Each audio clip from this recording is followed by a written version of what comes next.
Now, the greatest radio shows of all time. Suspense. The Shadow Node. Washington calling David Harding, counter-spy. Classic radio theater. The Great Gildersleeve. Fibber McGee and Molly. Dragnet. Gunsmoke. The Lone Ranger. Now, step back into a time machine with your host, Wyatt Cox. Good evening, friends of the Inner Sanctum. Say the secret word, and Groucho will have a duck fly out of his pants. The comedy quiz program, You Bet Your Life, going back to November 1st, 1950. And here is George Fenneman to tell us the secret word. Ladies and gentlemen, the secret word tonight is tree. T-R-E-E. Really? You bet your life.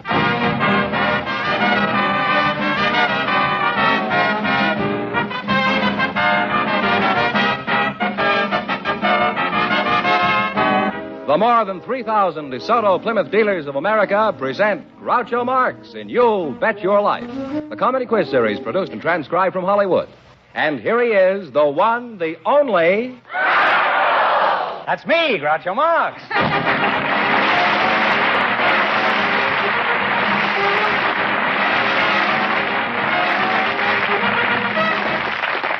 Well, here I am again with $1,000 for one of our couples tonight. Fenneman, who's first to try for it? Well, just before we went on the air, our studio audience selected a couple about to be married, Groucho. And here they come now. I'd like you to meet Beverly Eccles and Robert Reynaud. The fiancé is a police officer, and this is Beverly Eccles. Beverly, right here. Welcome, youngsters, for the DeSoto Plymouth dealers. And if you say the secret word, you'll win $100. It's a common word, something you see every day. Beverly Eccles, is that That's right. You're a remarkably beautiful girl, Beverly. Huh? Thank you.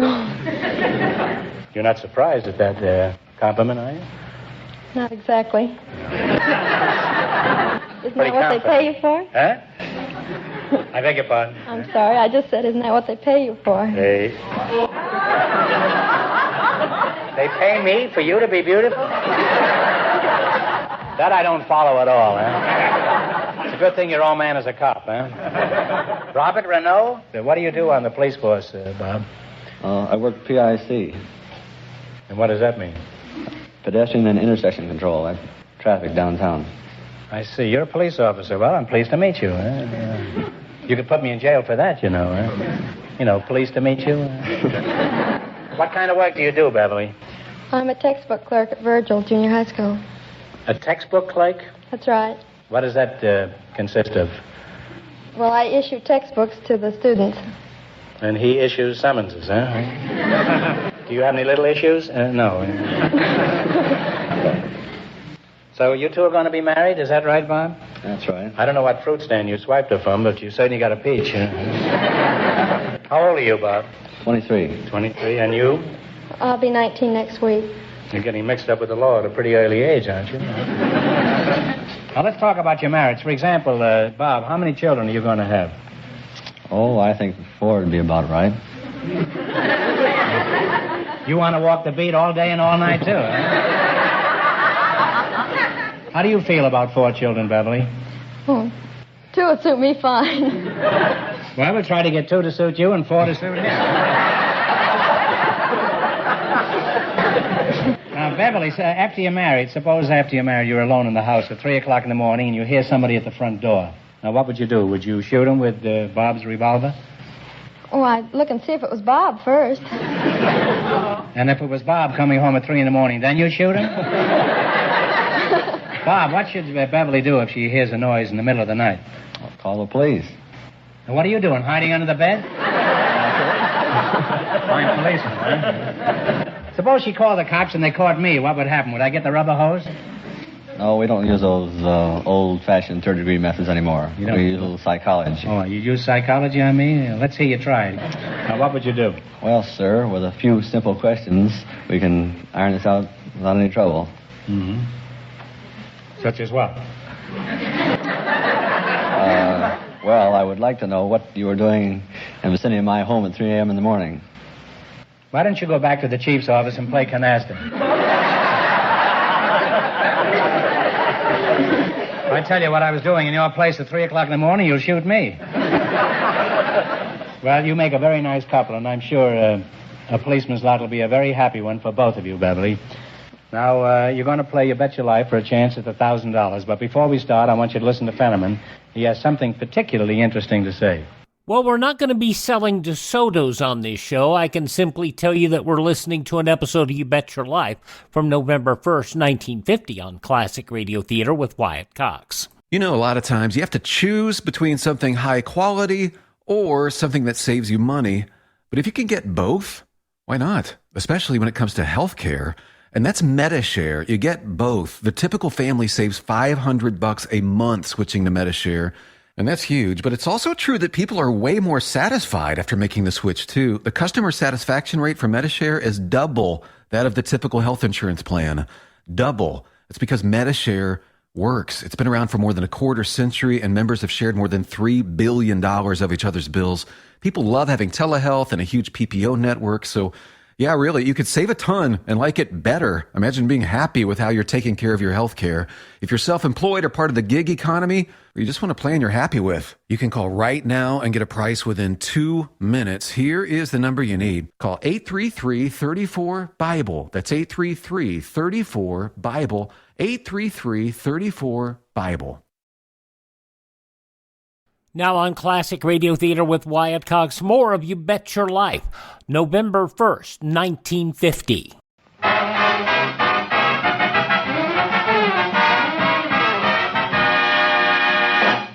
Now, let's see if you two will get a chance at the $1,000. Fenneman, explain the rules. Each of our three couples has $20. They bet as much of that 20 as they want on each of 4 questions. The couple that earns the most money gets a chance at the $1,000 DeSoto Plymouth question at the end of the show.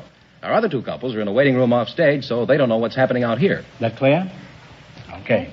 Here we go. Let's see how high I can build you $20. You selected comic strip artists. Now, here's your first question. How much of the 20 will you try? 10. 10? What comic strip about an Irish couple does George McManus draw? Jigs. Maggie and Jigs is right. And you're on your way. You have $30. All right, remember, you're going for $1,000 tonight. Now, you've got $30. How much of the 30 will you try? 20. 20. What comic strip about a young family does Chick Young draw? Dagwood. Blondie.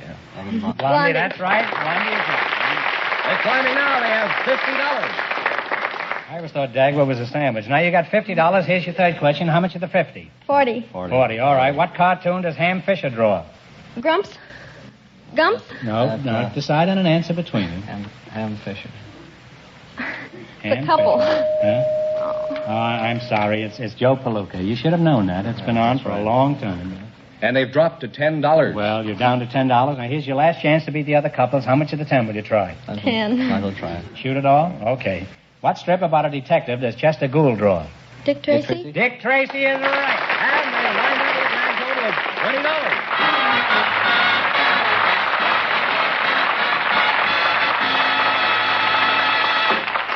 Thanks and good luck from the DeSoto Plymouth dealers. Now, don't go too far away, you two, because you still may get a chance at the big question. Thanks again. Thank you. Thanks for showing up. The others may win nothing. Groucho, our next couple has been off stage, so they don't know the secret word is tree. Okay, fellas, you can bring them in now, please. Just before we went on the air, our studio audience selected a furniture salesman and a housewife. And here they come now. The housewife is Marie Adams, the furniture salesman, Mr. S.W. Lachaz. Folks, come on over here and meet Groucho Marx. Welcome to You Bet Your Life, and if you say the secret word... If you say the secret word, you'll split $100 between you. It's a common word, something you see every day. Marie Adams, is that right? Yes. That's a very historical name. Are you related to John Adams? Or No, Quincy I Adams, I sure wish I Adams were. Express Company, or Frank Adams, or anybody named Adams? No. Must be related to somebody.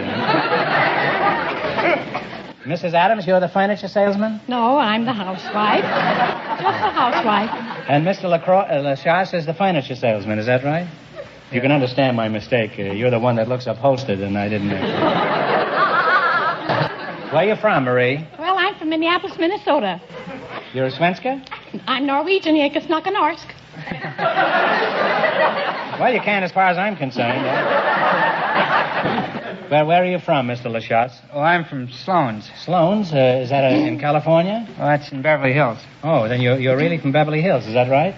Well, no, I'm from St. Louis, but I work in Beverly Hills. Oh, that's a long way to drive to work in the morning. But I suppose you know best. Now, I'm not going to stand here and argue with a furniture salesman. Huh? He's liable to slap me with his Chippendale. Huh? Now, as a furniture salesman, what do you do exactly? Exactly? Yeah, well, precisely. This fellow's a stickler here. I sell furniture. Now, suppose I stroll innocently into your furniture store. What are you going to sell me? Well, what do you got in your mind? It wouldn't interest you. You're a furniture salesman. Let's say I'm interested in furnishing my home. Now, what are you going to sell me? Well, dark wood or blonde? You're kidding, aren't you? What have you got in the way of a blonde? And don't tell me the floor walker. Well, French provincial is blonde. Okay, tell me some more about this French blonde. What does she look like? Well, light blonde, thin legs, and... Well, okay, send her over, but you'll have to fatten up those legs, huh? What sort of work does your husband do, Marie? Well, he's a cabinet maker. A cabinet maker? Well, so is Truman, but what does he do? How did you meet your husband? Did he nail you to the wall or something? No, I met him over in Honolulu. You met him in Honolulu? Yes, sir. What was he doing over there? Well, I had an opportunity to go over there in the year 1924. So they had an ad in the paper, an inexperienced girl to work in a Chinese laundry.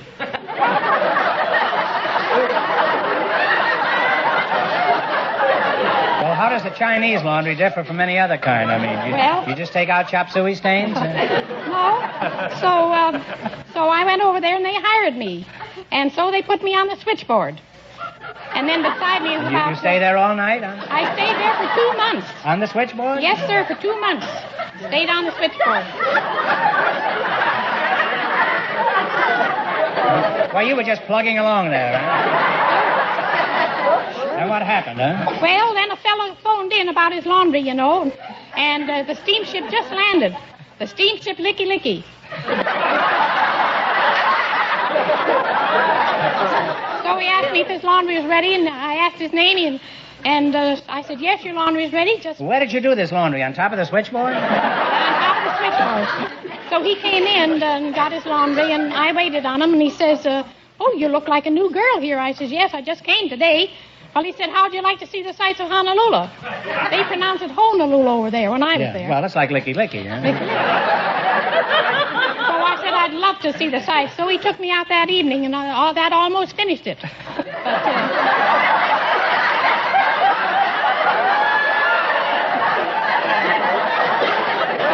I don't understand. It almost finished what? I don't understand. What was going on that was about to be finished here? Well, he took me out to Chinese dinner, too, you know, and he finally took me down to the submarine. And so he wouldn't let me up. You led a fairly active life over there. Oh, he wouldn't let me. So he finally proposed to me, and he wouldn't let me up out of the submarine unless I promised him I'd marry him. I had to say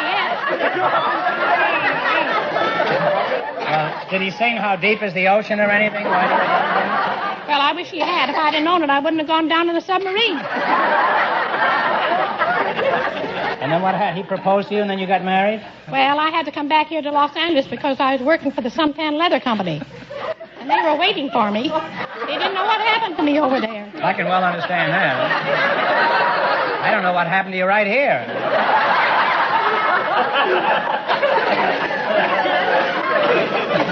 Well, it's a very interesting story, Marie, and I'm crazy about every word of it, huh? Now, let's see how well you two make out in the race with $1,000. You've got to work together as a team and run your $20 into more than our other couples. I can't tell you how much our first couple won, but Fenneman's going to remind our listeners. The engaged couple won $20. Here we go. Now, let's see how high I can build you $20. Now, talk loud right into the microphone. You selected tools of the trade as your category. Is that right? Yes, that's right. Okay. Now, here's your first question. How much of the 20 will you risk? $10. $10. Shout it right out, Marie. $10. You have a stentor. That's 20 already. Just keep it 10. Huh? Now, who uses a stethoscope? Well, that would be a doctor. A doctor is right. And they're on the way. They have $30. You've got $30. Remember, you're going for $1,000 tonight. Now, how much of the 30 will you try? Well, 25. He said 25. Who are you talking to over there?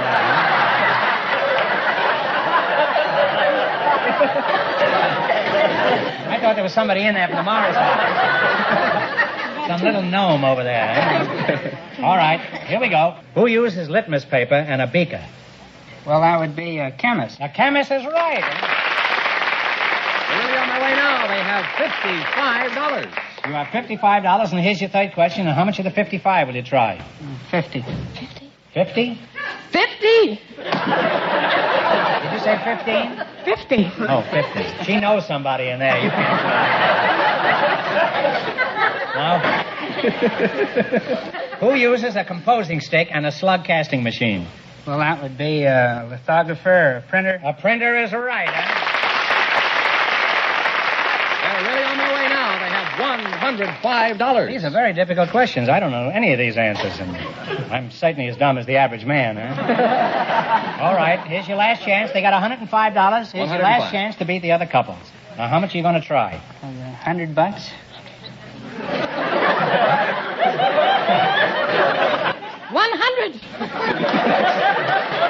She's cute, isn't she?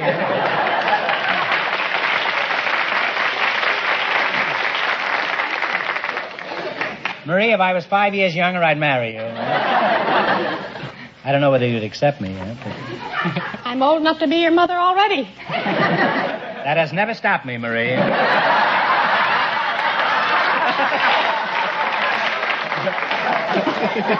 Okay, here we go for the coup de grace now. Who uses a hod and a trowel? Well, that would be a bricklayer. A bricklayer is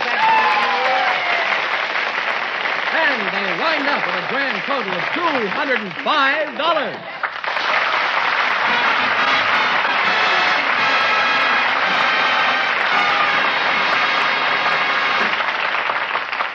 What are they, kid? You're wonderful, both of you, huh? Thanks and good luck from the DeSoto Plymouth dealers. Now we'll soon know who's going to get the chance at the $1,000 question, because at this point, the furniture salesman and the housewife who were just here are leading with $205. And, of course, the secret word is still tree. Okay, fellas, bring in the next contestants, please. We invited tonight some Boy Scouts and some doctors. And just before we went on the air, our studio audience selected Richard Van Winkle, the Boy Scout, and the doctor, Morgan Lindbergh. And here they come now. Folks, meet Groucho Marx.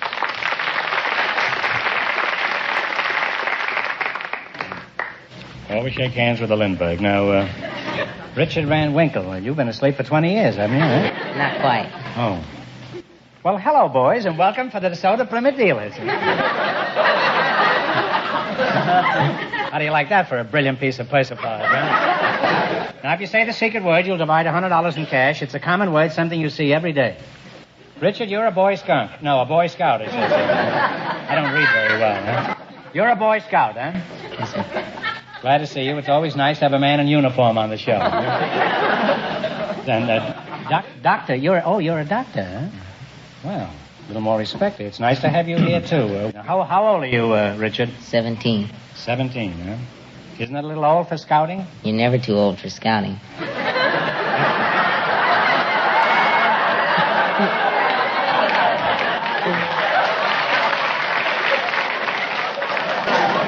I think I see what you mean. Now, are you married, Doc? No. Don't be so defiant, huh? Haven't done much operating yet, eh? What? No. Why aren't you married, Doc? Doc and Dick we got in there. I'm waiting until I can afford it. You mean you're going to stay single all your life? I haven't looked at it that way. How about you, Dickie? You married? No, sir. Can't you afford it either? No, sir. Why don't you just marry some rich girl who has an allowance of, say, $7 a week or so? What is your ambition after you graduate from school, if you ever do? I'd like to go into professional scouting. Professional scouting? No fool he, huh? Now, as a Boy Scout, has anything unusual ever happened to you, Richard? Yes, I was giving a demonstration on safety with tin cans and how to cut them and make stoves safely, and I proceeded to cut my hand in 3 places in front of everybody. So what happened? So I taped them up and finished. Finished what? The demonstration. These people must have been impressed who watched you. You stand there bleeding like a stuck pig. What is a stuck pig, by the way? I never did understand. Do you know what a stuck pig is? I don't know. The origin, Doc? What about you? No. Going to make a great doctor, this fella. Doc, where is your office?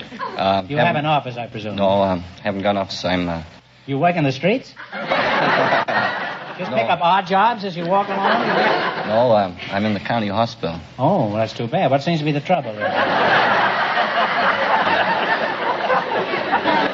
No, I have an internship there. You have a what? An internship. Where are you going, to Europe? What's an internship? Is that anything like an outgoing ship? Internship is a year that every doctor has to spend after he gets out of school, where he practices on patients in the hospital. Well, if you're going to practice on the people, I suppose a hospital is the best place, huh? At least they don't have to so far to go in case something happens to them. Now, that's a pretty snappy outfit you've got on there, Dickie boy. What kind of a scout are you? Are you a general? No, I'm an eagle. An eagle? Well, let's see you fly around the room. Oy vey, Groucho Marx, You Bet Your Life. November 1st, 1950. The conclusion next on Classic Radio Theater with Wyatt Cox.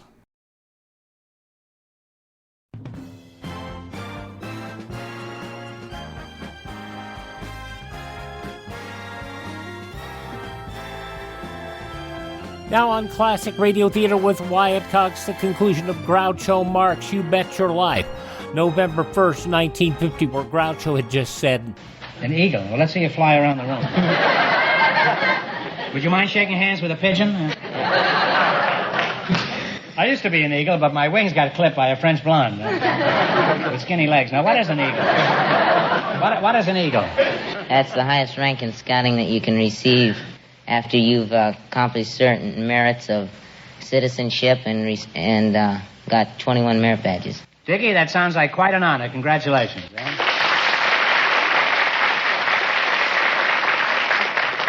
What are some of your, you say, do you do first aid, too? Is that one of your accomplishments?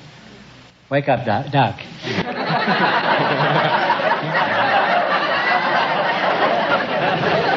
He's dreaming of that stuck pig, I think. Have you got a merit badge for first aid? No.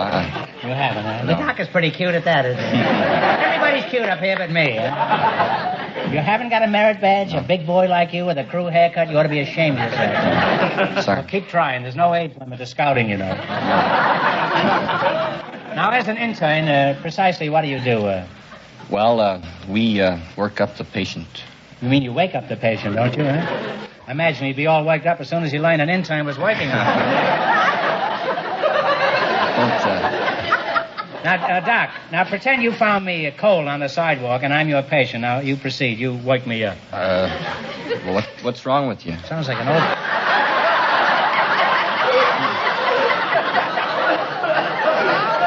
Some doctor, that's your job. You find out what's wrong with me. Go ahead, huh? Then, a wise guy. We'll have to give you an examination. Well, I'd like a couple hours to bone up first, huh? What happens after the examination? Well, they'll give you some lab tests. Red count, white count, differential. Gloria Swanson used to go with a white count many years ago. You say what was the last one you did? Differential. Well, there's nothing wrong with my differential. And if there was, I'd have my DeSoto Plymouth dealer fix it. However, there's been some talk that my clutch has been slipping.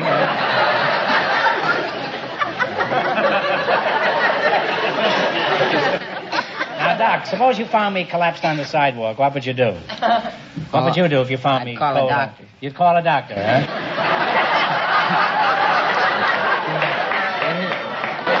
Well, if you do, don't call Lindbergh, will you? Get me a stuck pig or a licky-licky.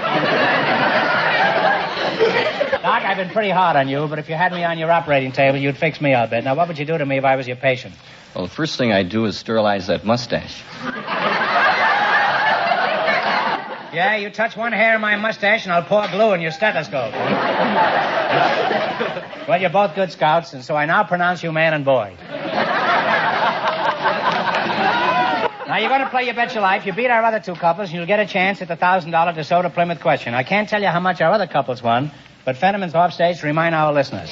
The furniture salesman and the housewife are leading with $205. All right, here we go. Let's see how high I can build you $20. You selected names of college teams. Here's your first question. How much will you bet? $10. $10. What is the name of the team from Stanford? Indians. Indians is right.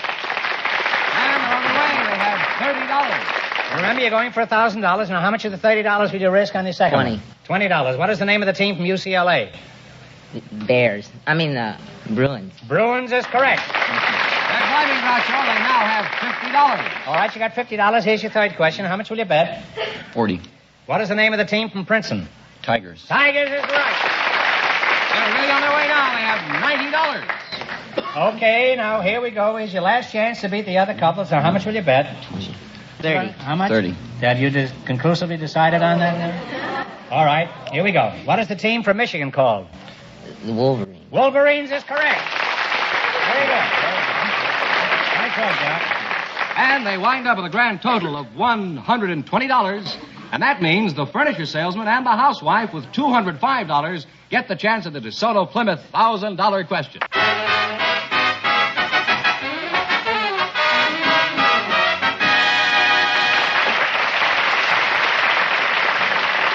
And here's the winning couple, the furniture salesman and the housewife, all set for the big $1,000 DeSoto Plymouth question. Okay, now if you win this swag, you can make another trip to Honolulu and get a brand new husband, huh? Or you can go back and sit on that telephone switchboard, right?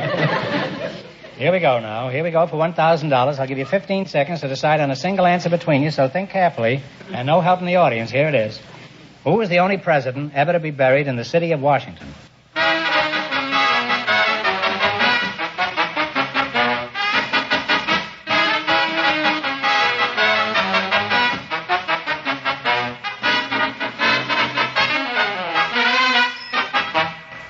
Abraham Lincoln? No, I'm sorry. It's Woodrow Wilson, who was buried in the National Cathedral. I'm sorry, that's the correct answer. So that means the big question next week will be worth $1,500. Well, you lost the big money, but you won how much? $205 in the quiz, Groucho. Congratulations, and thanks to both of you.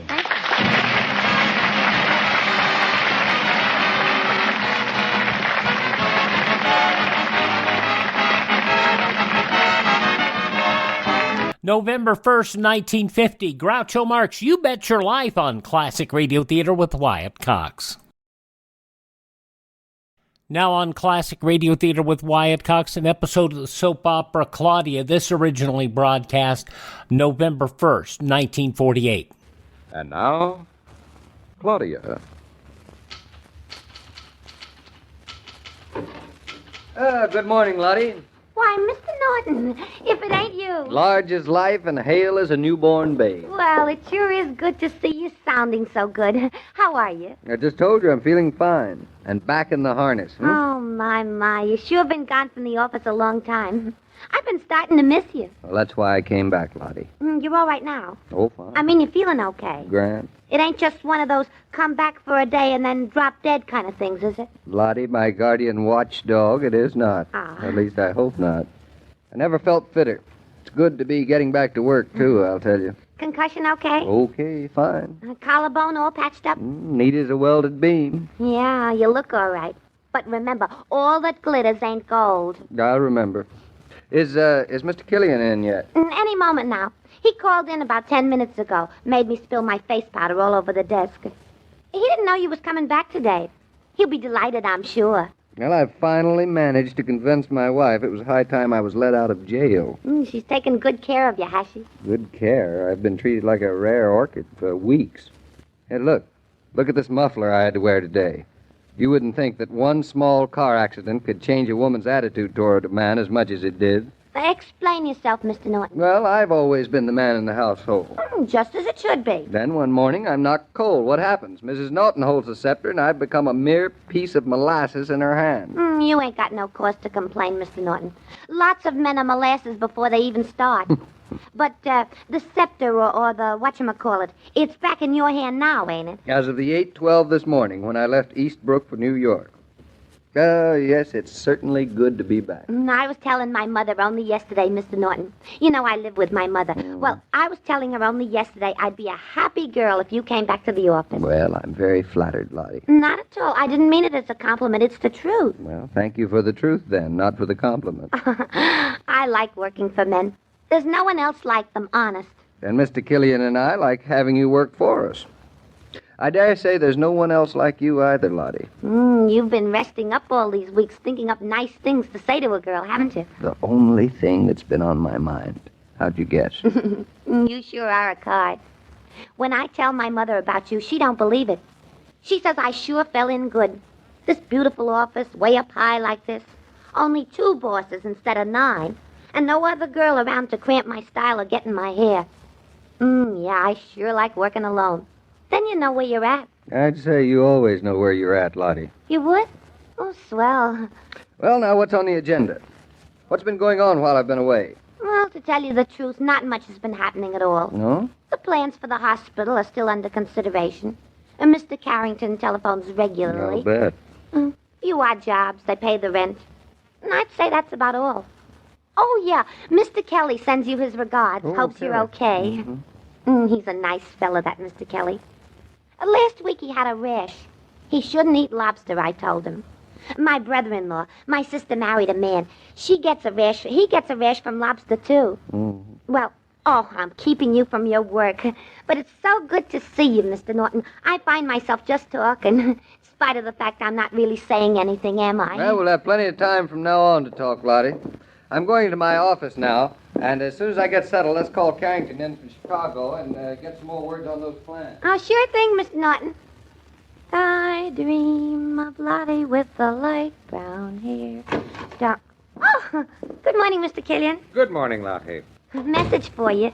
Mrs. Killian called from St. Louis. She'll call you again later. Thank you, Lottie. Well. Welcome to your office, Mr. Killian. So you're here, are you? I are. What do you know? Roger, stop looking at me as if I were a ghost. I'm in the flesh. I suppose you bludgeoned Claudia into letting you out of the house? Beat her on the head with a hatchet. Well, aren't you glad to see me? You look all right, but how do you feel? Never better.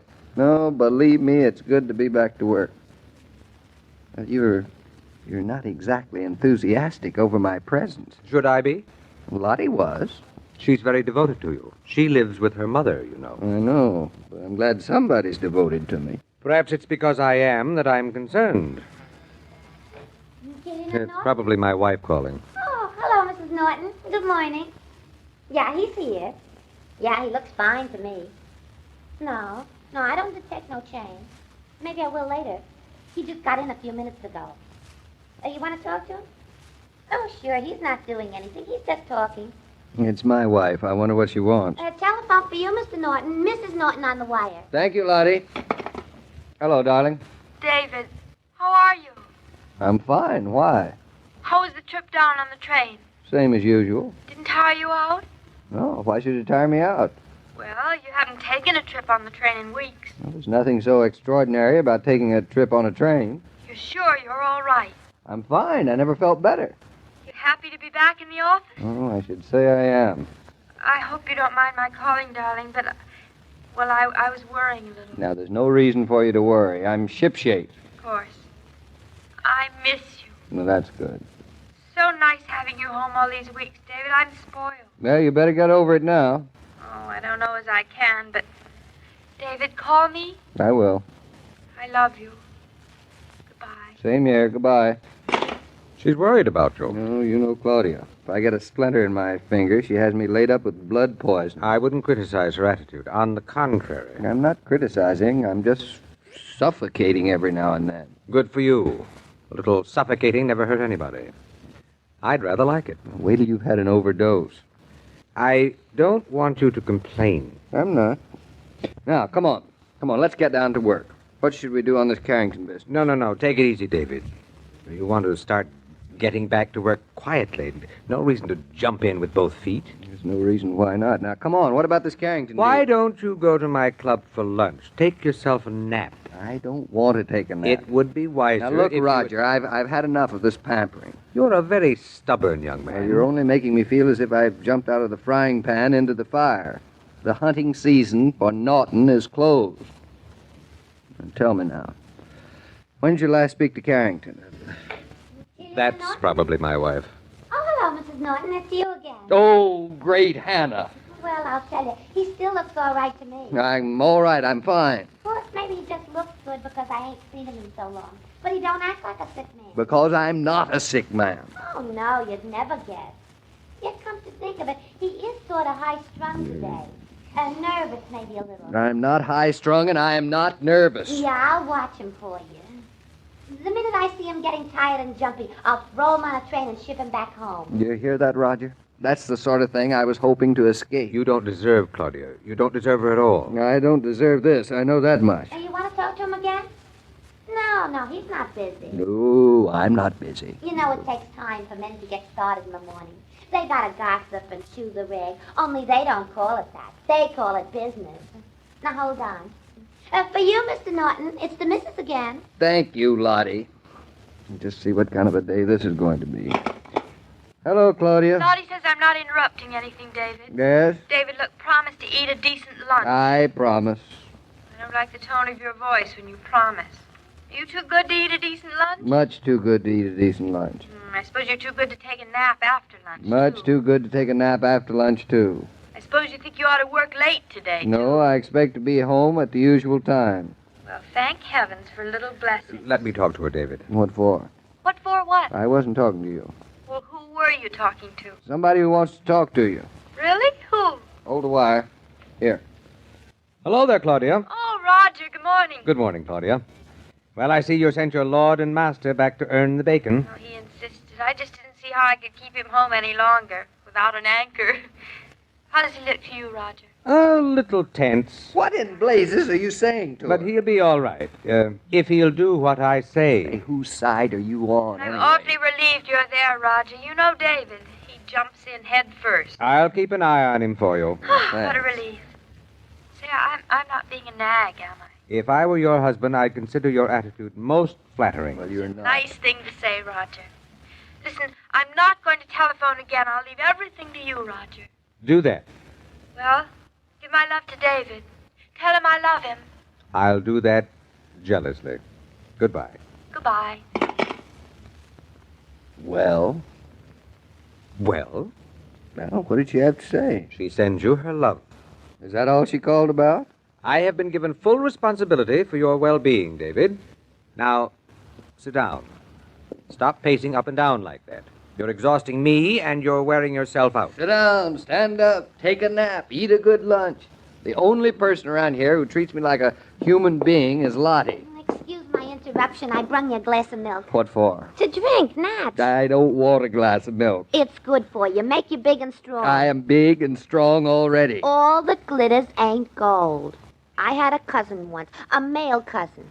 He was sick. Yeah. Then he was well, walking around feeling good, like you. Suddenly, he keeled over. You see? He wasn't as well as he thought he was. Give me the milk. I'd rather drink it than listen to lectures. He sure is a card, ain't he, Mr. Kidden? And so independent, just like a man. Give me the milk. I got all kinds of vitamin pills in my pocketbook, too. If you feel weak or something, just yell. I'll yell any minute now. Why don't you just give up, David? Give up what? Admit it. You're not ready to be back to work. But I am ready. I'm feeling fine. So you said, but we know better. And who is we? Claudia, Lottie, and myself. Oh, this is a plot. 3-1, David. We're the majority. And in a democracy, the majority rules. Meaning what? Meaning, my friend, the majority thinks you ought to take the 11:15 train back to Eastbrook. But I only just got here. You got here at 9:30 and you leave at 11:15. Which gave me exactly 1 hour and 45 minutes of freedom. Time is relative. An hour and 45 minutes is plenty for one day. So away with you. And you'd better hurry or you'll miss that train. If ever there was a man abused, that man was I. The 11:15 will get you home in time for lunch and a nap. Perfect. Perfect. Ha, all right, Roger. Out of the fire, back into the frying pan. You win. But I only hope I break my neck catching that train. When you're planning refreshment for a group that includes both young folks and adults, there's one way to please them all, and that's to serve Coca-Cola. For everybody welcomes the delicious refreshment of ice-cold Coke. And everybody welcomes a relaxed, carefree hostess for whom hospitality is easy. With a case of Coke in the house, hospitality is ready and waiting for guests, and so are you. Say, Mr. King, would you excuse me if I interrupt you? Most certainly would, Lottie. I most certainly would. No, I just wanted to ask you a simple question. Did Mr. Norton catch his train all right? Yes, somewhat against his will, but he caught it all right. Oh, that's good. Now I hope he'll have sense enough to take it easy this afternoon. Not only this afternoon, Lottie, but tomorrow as well. Tomorrow? How come that? Well, tomorrow's election day, so I doubt if David will be coming into town. Because it's election day? David's first chance to vote as a citizen of Eastbrook. That's worth staying home for. Well, each fella to his own taste. Because after all is said and done, it's a free country, even for voting. Well, now you can go on with what you were saying, Mr. King. So long. Goodbye, Lottie. Every day, Monday through Friday, Claudia comes to you transcribed with the best wishes of your friendly neighbor who bottles Coca-Cola. So listen again tomorrow at the same time. And now this is Joe King saying au revoir. November 1st, 1948, Claudia here on Classic Radio Theater with Wyatt Cox. Thank you so much for making us a part of your day. Please, if you visit our webpage, classicradio.stream, you can stream our shows on demand. You can learn more about building a classic radio collection of your own. You can contact me there as well. That's at classicradio.stream. And if you'd like to help us acquire additional Classic Radio Theater programs, you can buy me a coffee. Our friend Ted at RadioMemories.com has been very kind in assisting us, but we also have some additional programs that we would really like to acquire. And you can do those with your contributions to classicradio.stream. We appreciate it and we'll never forget it. Thanks for spending part of your day with us. Tell your friends the great radio shows are right here at this spot on the dial. Classic Radio Theater with Wyatt Cox on your favorite radio station.